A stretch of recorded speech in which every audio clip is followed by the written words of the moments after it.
年逢时明月，选得江妃金玉，万岁爷十分宠幸，因他喜爱梅花，赐号梅妃，宫中都称她为梅娘娘。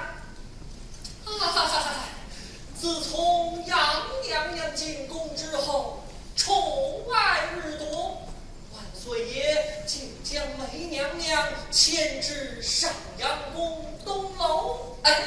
昨晚不知怎么了，万岁爷忽然惦记起梅娘娘来了，前下黄门密诏到来，送于翠花西阁，禁止宫人不得冒雨呀。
设计什么设计？